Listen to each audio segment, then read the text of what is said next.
Smith. I'm with Christian Leadership Partners, and for the last 29 days, we've been doing a coaching session. These coaching sessions have been absolutely free, and we only have 2 more left. So what we want to do is we want to make the most of what we've got. We want to take a look at our goals. We want to take a look at the goals that we started writing down almost 30 days ago, and we want to start applying them to the things that we're doing right now. We want to make sure that we're still on the right path and that we have our eyes and our minds and our hearts focused on these goals. And if we can do that with those 3 different elements, then we know that we are going to be able to succeed in everything that we set our hands to. So what we want to do is we want to make sure that we continue to go through the Word of God. We continue to find out where it is that God is leading us, and we want to make sure that we're on that path. And I'll talk a lot more about that as we go along. Now, don't forget to subscribe over here if you haven't found any of these videos. If this is the first video that you've seen, I encourage you to go back to the very beginning and take a look at that. And what you'll find is that we've really been working hard on our goals. We worked on a strategic plan to be able to accomplish those goals. Then we started working over those. Tomorrow, what we're going to do is we're going to take the time to go through and actually start seeing and assessing how we've done over these past 30 days or so. So we want to make sure that we stay up with that. Oh, also, don't forget that today at Friendship Church from 10:15 to 10:45, we're going to be doing an individual coaching session, so to speak. We're going to be doing this live. Now, this video will still be published, but I do want to make sure that you understand that we will be there at Friendship Church. And if you want to join us live, you can actually come in, enjoy a great message, grab a cup of coffee, sit down, and then start going through these coaching sessions individually or in person. And I think that you'll really enjoy that. So what we want to do today is we want to actually see, how can I visualize the goal? How can I take the goals that I've identified? How can I make sure that I'm seeing these things? And if I can see them, then I know that I can achieve them. So that also gives us a reality to the goals that we're working on. So let's start working on that. We want to make sure that without vision, we can see and understand that our dreams will never actually become fulfilled.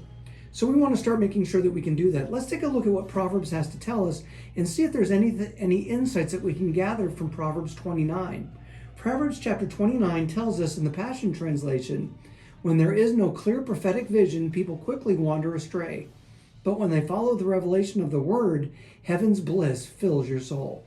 So we want to make sure that we can do this, that we have a vision that we can actually take a look at. And I'll talk a lot more about this in the future. But one of the things that I really want you to understand is this, that if you're walking through the snow, the best way for you to walk a straight, direct line is to pick a distant object to look at, not to look at your feet, not to look at your surroundings. You'll drift. You'll go left or right, back and forth. Another good example of this is if you've ever been on a lonely highway in the desert, if you ever see those crosses where people have died on that road, you think, how could somebody possibly die in this area? Well, what's happening is that they take their eyes off the road and they start looking at telephone poles, which is what they crash into. They start looking at big rocks, and that's what they crash into. They hit things that you normally wouldn't see out in the desert, and they're saying, oh, gee, I wonder what that is, and they drive right towards it. What we want to do is we want to make sure that our vision stays focused on what it is that God has called us to, and to our goals in themselves. Let's take a look at what Proverbs chapter 29 will actually help us to understand. The first is that it talks about the value of sincere criticism. That can keep us on the right path as well. We'll also take a look at godly versus ungodly attitudes and their rewards. And then we're going to take a look at wisdom and folly once again. And then there's some leadership lessons that are thrown in at the end that can actually help us to understand the book of Proverbs and our life and the accomplishment of our goals. So let's take a look at Proverbs and see how we can actually see this working in our lives. Whoever stubbornly refuses to accept criticism will suddenly be destroyed beyond recovery. When the godly are in authority, the people rejoice, but when the wicked are in power, they groan. The man who loves wisdom brings joy to his father, but if he hangs around with prostitutes, his wealth is wasted. A just king gives stability to his nation, but one who demands bribes destroys it. To flatter a friend is to lay a trap for their feet. Evil people are trapped by sin, but the righteous escape shouting for joy. The godly care about the rights of the poor. The wicked don't care at all. Mockers can get a whole town agitated, but the wise will calm anger. If a wise person takes a fool to court, there will be ranting and ridicule, but no satisfaction. The bloodthirsty hate blameless people, but the upright seek to help him. Fools vent their anger, but the wise quietly hold it back. If a ruler pays attention to liars, all his advisors will be wicked. The poor and the oppressor have this in common. The Lord gives sight to the eyes of both. If a king judges the poor fairly, his throne will last forever. To discipline a child produces wisdom, but a mother is disgraced by an undisciplined child. When the wicked are in authority, sin flourishes, but the godly will live to see their downfall. Discipline your children, and they will give you peace of mind and will make your heart glad. When the people do not accept divine guidance, they run wild, but whoever obeys the law is joyful. Words alone will not discipline a servant, but the words may be understood, but they are not heeded. There's more hope for a fool than for someone who is speaking without thinking. A servant pampered from childhood will become a rebel. An angry person starts fights. A hot-tempered person commits all kinds of sin. Pride ends in humiliation, while humility brings honor. If you assist a thief, you only hurt yourself. You're sworn to tell the truth, but you don't dare testify. Fearing people is a dangerous trap, but trusting the Lord means safety. Many seek the ruler's favor, but justice comes from the Lord. The righteous despise the unjust, the wicked despise the godly.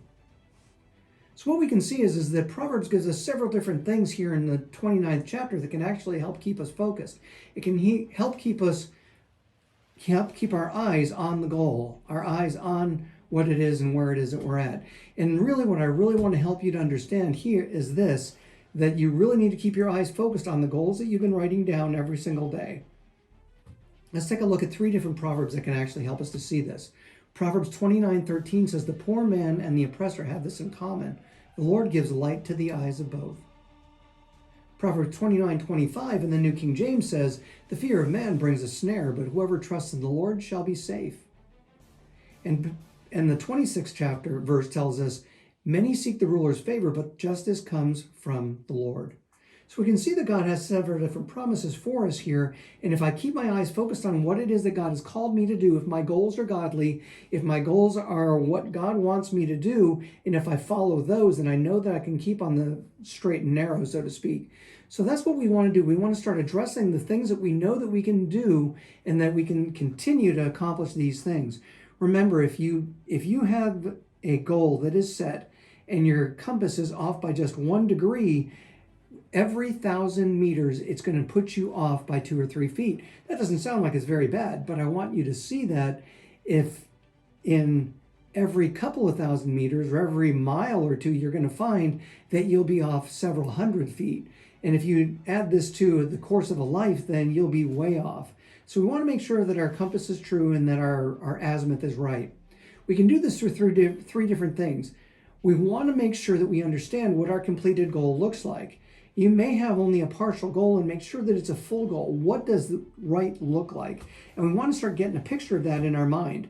And we can do that by taking pictures and putting them into a scrapbook. We can do a dream board or a vision board or something like that. That can actually help us to see those things.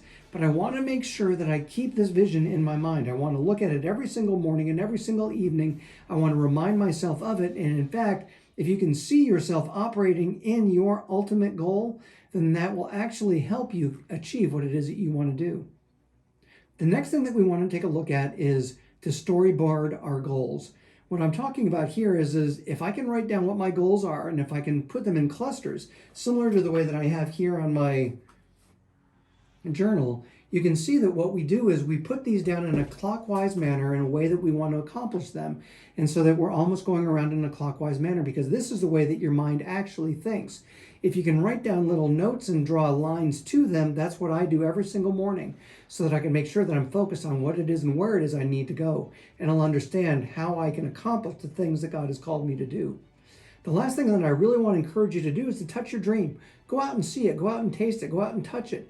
If you have a dream job, then go and volunteer and see what it's like to be there.